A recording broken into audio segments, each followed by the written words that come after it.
Prosper North, in a nutshell, it's business support. Don't let that word put you off. It basically just means we want to help cultural and heritage organisations to find ways to sort of galvanise the work they do behind the scenes on the kind of business end. So the important stuff, all the exhibitions, all the performances, all the cultural work that you do can carry on and be stronger. And it's focusing on organisations across the north of England.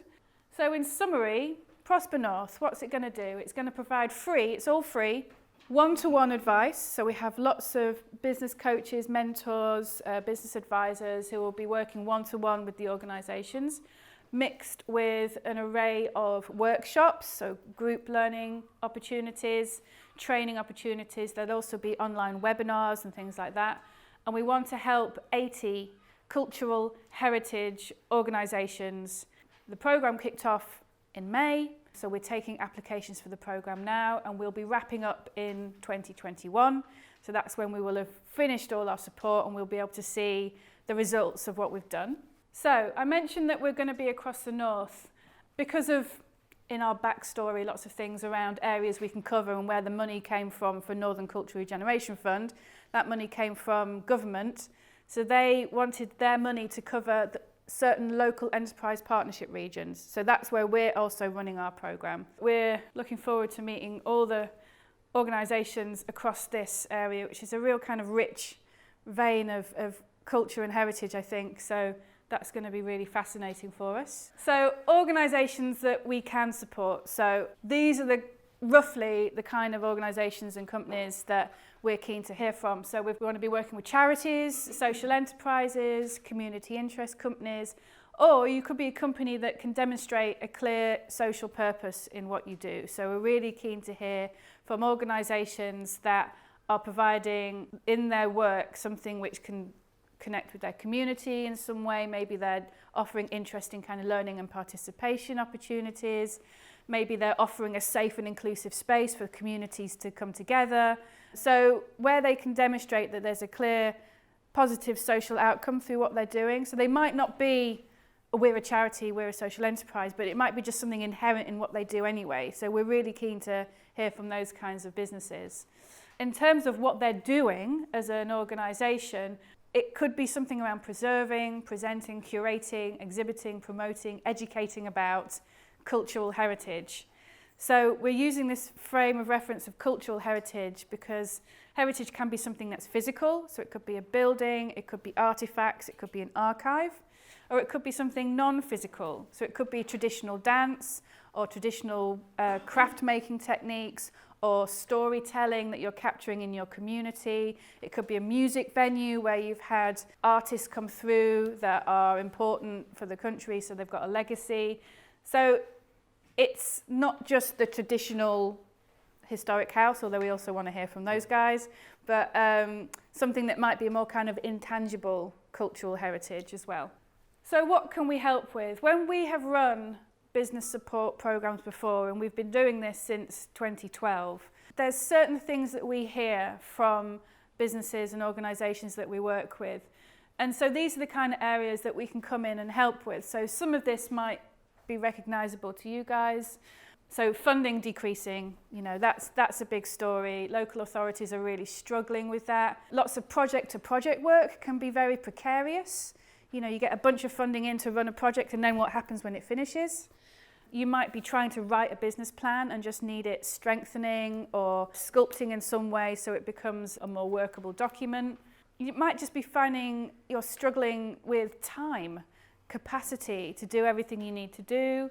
You might want to invest in your building, or you might want to launch something new for your community and all the variants thereof. So these are the kind of things that we hear quite often that we come in and try and help with.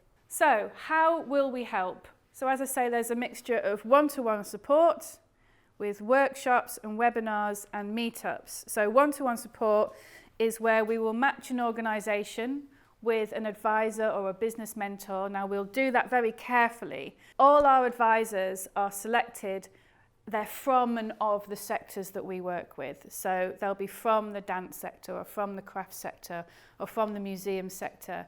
they've either run organisations themselves, or they've come up through the ranks and now they're business advisors themselves, or they've been on the boards of these kinds of organisations. So they know the language, they know the challenges, and they also know how to kind of empower those who are maybe coming up against some barriers and challenges to work through them. And often they can just be a really useful critical friend type figure, someone that comes in and you just share the burden with, and they maybe just help you find a route through it. Or they can come in with very, very technical advice on something that's quite, if it's to do with your cash flow or a certain operational plan, they might come in and help you work with that. So they can be quite holistic in their approach, or they can be quite focused, and we try and find someone that will work with an organisation that's going to make the best outcome for them. Our workshops, these are the kinds of subjects that we're developing content around. We're going to be looking at mission-driven finance and business modelling. So, if your mission is to produce this good work, your mission isn't to produce profits, but how do you drive a business model that can be driving your particular mission if it's got a cultural or social outcome? And those kind of things are particularly useful, especially if traditional funding is disappearing, so you need to find other ways to sort of keep yourself active and doing. Also how you manage that change and what those social enterprise trading models might look like. So those workshops will be opportunities where people can come together, learn in a group, share their stories. Webinars will be online, so they'll be accessible. Some of them will be accessible at any time, and some of them will be delivered at a certain point in time.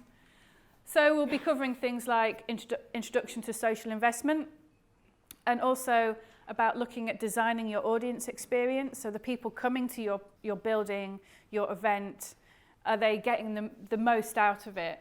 Also looking at how you can use your data to drive your marketing, and how you can exploit any IP and assets you have.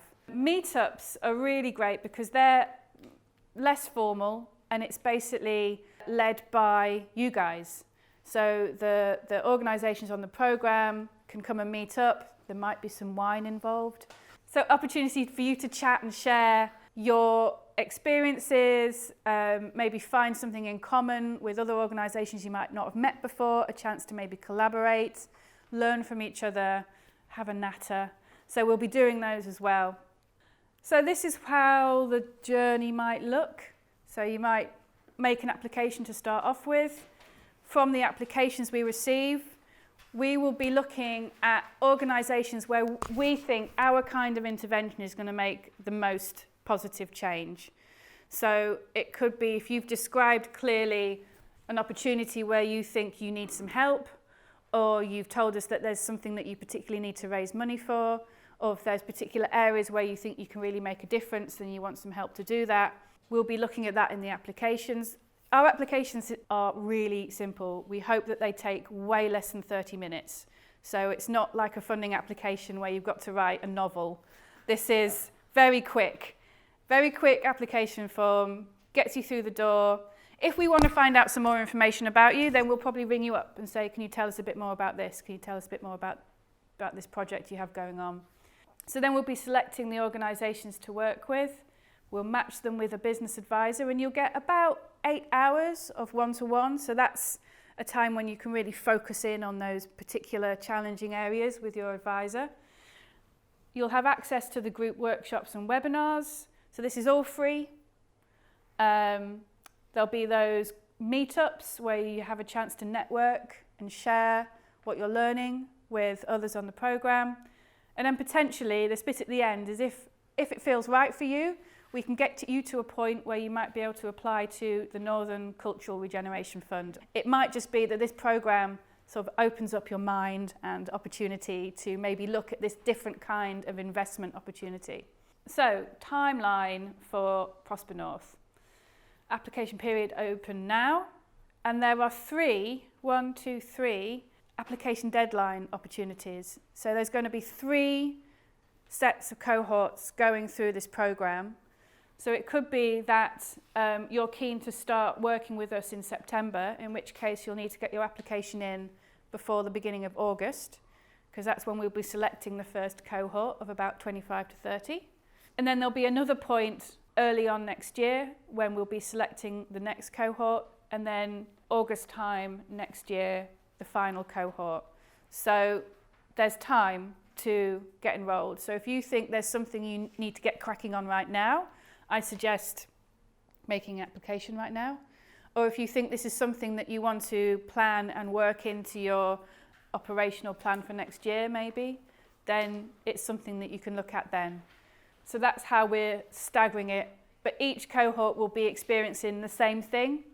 Where there might be differences in what we're offering is if we learn that there's particular challenges, we might think about changing the content to suit the cohort, but pretty much it's the same offer. So what difference can we make? So we could help you create a finance and business plan that achieves growth, whatever that means to you, and advances your mission. You might better understand the value that you have in any intellectual property or assets that you have. And by doing that, you might be able to unlock some kind of enterprise or trading opportunity so you can have another income stream that isn't reliant on public funding, but maybe you can have ongoing anyway. You might be able to better recognise, measure or leverage even your positive social impacts. Often social investors love to know what you're doing in the community. So if you can really understand what that is, measure it, describe back to them the value of that, then that can help you pick up funding and investment from other places. So you can grow the stability and resilience in your organisation by doing all of these things. And through all of that, potentially become ready to actually access finance and investment from different routes than the ones you're maybe using now. And the big difference, there's even more. Through all of that, safeguarding your culture and heritage. You know, you don't want to get, no one wants to get their organisation at a point of risk where it might be having to close some of what it does or close some days a week or have less people through the door. So it could be by doing this, we're safeguarding that culture and heritage. We also maybe recognise future cultural heritage, those organisations that may be on the radar at the moment of the Heritage Fund and other funders. If they come through us and we work with them, maybe we can get to a point where what they're doing can be more recognised and then achieve further funding. You might increase your opportunities for your social impacts in your communities. You might be able to offer more participation and learning, and we all know the benefits for the people that live in a community, in a town, to having these kind of spaces. So if we can increase that and do more good with that, that would be great. Just skills and confidence within your organisation. People might go through those workshops and come out of it with a better idea of how they can influence and make progress within their organisation that they might not have had before.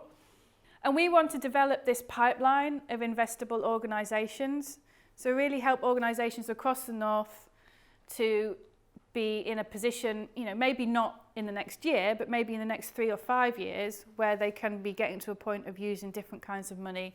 And from the Prosper North programme, we have a challenge that we've set ourselves. We realise it's not for everyone, but if we can get about 8 to 10 of the organisations that we work with over the next 2 years up to a point of using this Northern Cultural Regeneration Fund, we think we're onto a winner. If it's more than that, even better, but that'll be around 10% of those that we work with. We hope to get them through to that point.